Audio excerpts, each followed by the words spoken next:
that some people have a hard time realizing initially is these people who have won prizes, they're real.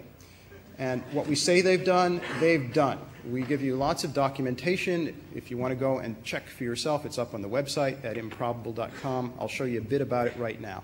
This is what it's about. This award, unlike most others, maybe all others in the world, has nothing to do with good or bad, has nothing to do with important or irrelevant. It's just about this, just the one criterion. It's about things that first make people laugh and then make them think. What people think, that's up to them. Now, here is an Ig Nobel Prize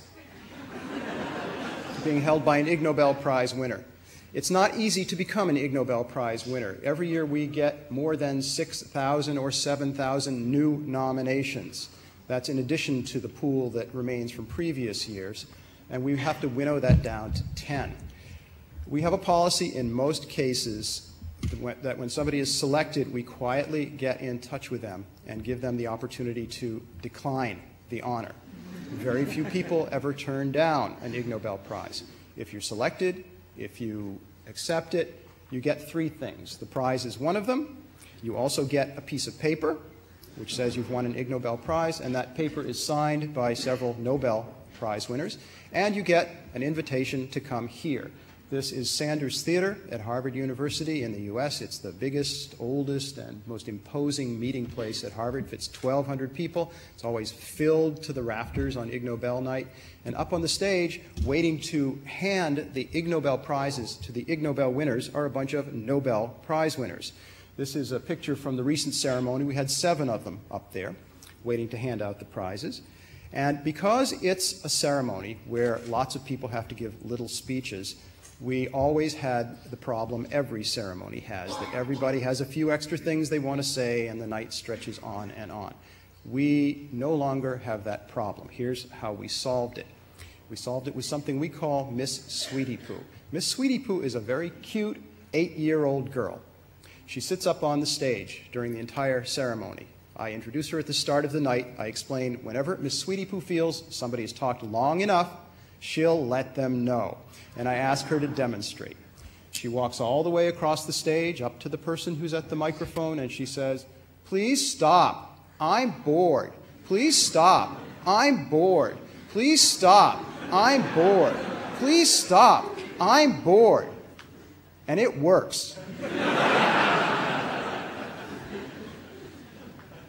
We have to get a new Miss Sweetie Poo every year or two because they don't stay 8 years old very long. This is the first Miss Sweetie Poo. Here's the most recent one, who was not quite 8 at the time of the ceremony, so we have some hopes that we'll be able to get a second year out of her. And I'll show you a couple of pictures of Miss Sweetie Poo in action to give you a feel for at least what this looks like. This is Miss Sweetie Poo helping Charles Paxton finish up his speech. We tell the winners you probably got about 1 minute before Miss Sweetie Poo comes to greet you.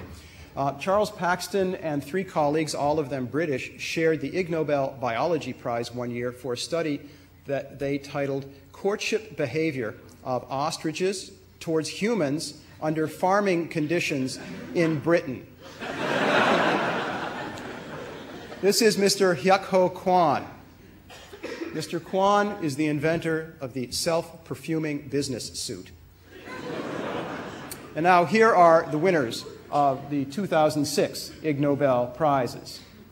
First, the Ig Nobel Literature Prize.